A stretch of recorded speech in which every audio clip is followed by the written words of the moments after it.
السلام علیکم ورحمۃ اللہ وبرکاتہ۔ بسم اللہ الرحمن الرحیم۔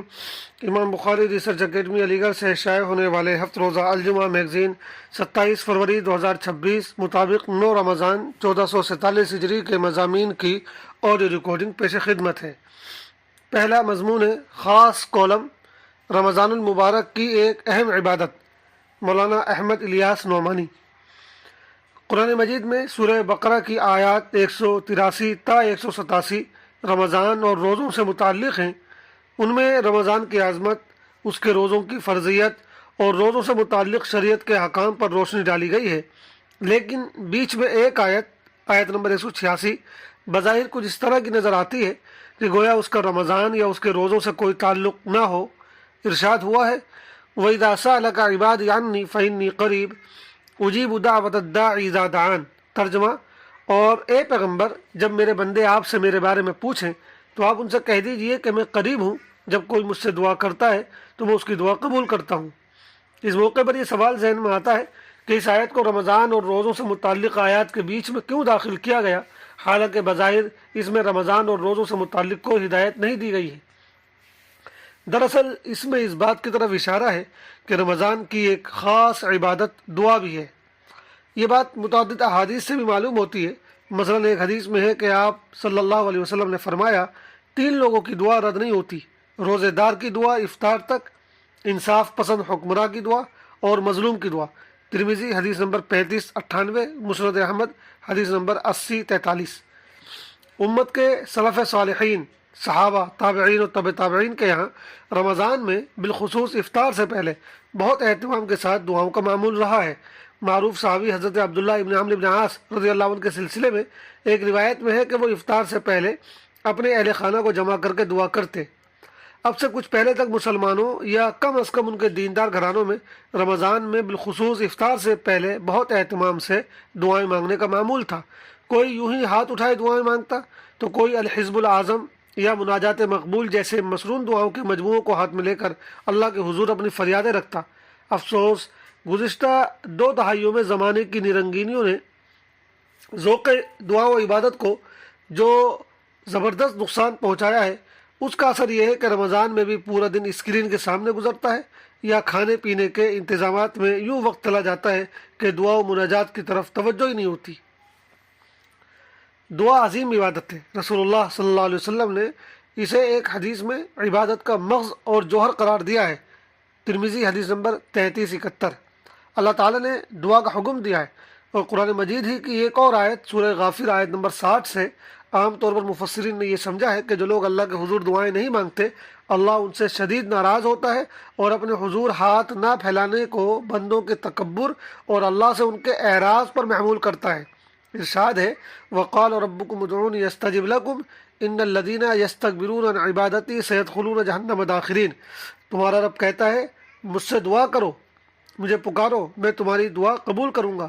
بے شک جو لوگ میری دعا سے یا میری عبادت سے تکبر کرتے ہیں، ان قریب وہ ذلیل ہو کر جہنم میں داخل ہوں گے۔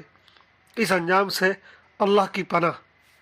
رمضان المبارک کے ان ایام کو اپنے لیے مبارک سے مبارک تر بنانے کے لیے لازمی ہے کہ اس مہینے میں اپنے روزانہ کے معمولوں میں بہت اہتمام کے ساتھ دعا مانگنے کو ضرور بالضرور شامل کر لیا جائے۔ اللہ تعالیٰ توفیق عطا فرما دے تو یہ ہمارے لیے عظیم دنیاوی و اخروی خیر کے حصول کا ذریعہ ہے۔ ایک حدیث میں ہے کہ آپ صلی اللہ علیہ وسلم نے ارشاد فرمایا تم میں سے جس کے لیے دعا کا دروازہ کھول دیا جائے، یعنی جسے دعائیں مانگنے کی مستقل توفیق نصیب ہو جائے، سمجھ لو اس کے لیے رحمت کے دروازے کھول دیے گئے۔ ترمذی حدیث نمبر 3548۔ اللہ پاک ہم سب کو توفیق عطا فرمائے، آمین۔ دوسرا مضمون ہے اصلاحیات۔ رمضان کا اہم پیغام نفس پر جبر کرنا سیکھیے، محمد فرید حبیب ندوی۔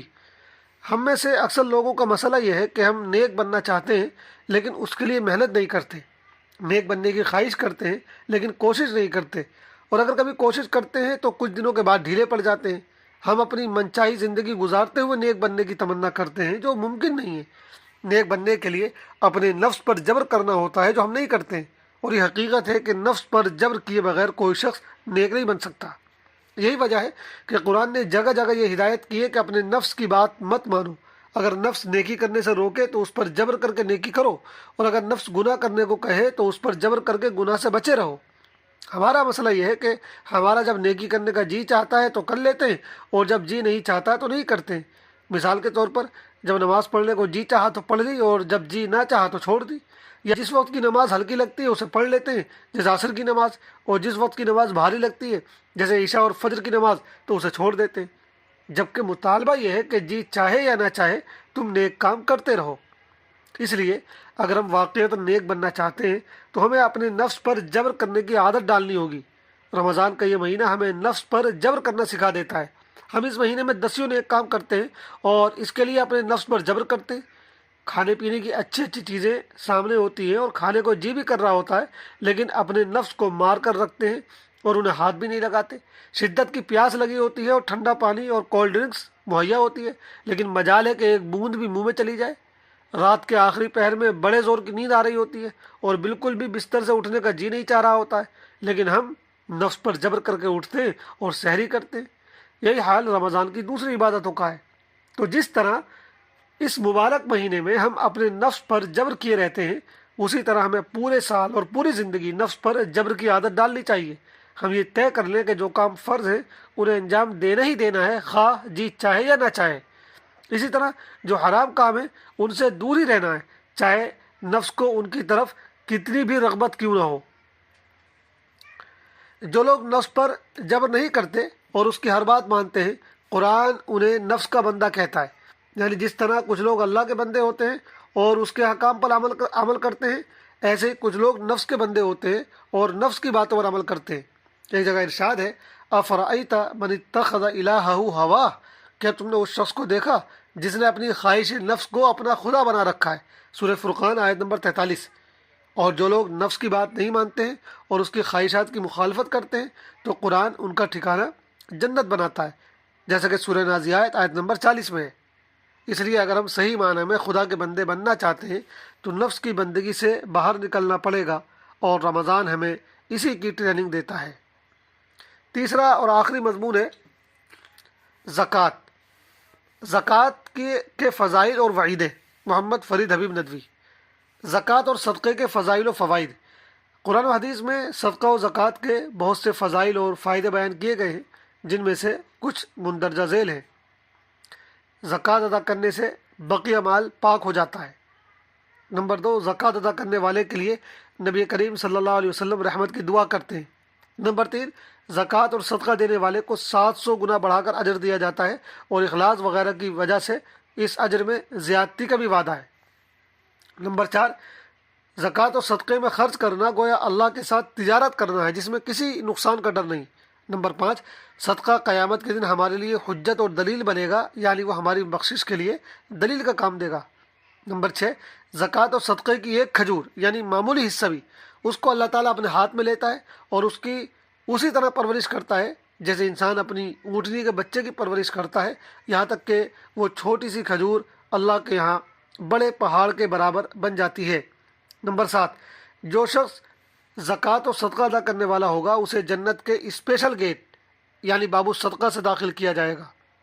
نمبر 8، حشر کے دن 7 طرح کے لوگ عرش خداوندی کے سائے میں ہوں گے، ان میں ایک وہ شخص بھی ہوگا جو اللہ کی راہ میں خفیہ خرچ کرتا ہوگا، اس طرح کہ دائیں ہاتھ سے دے تو بائیں ہاتھ کو خبر بھی نہ ہو۔ نمبر 9، صدقہ قیامت کے دن ہمارے لیے سائبان کا کام دے گا۔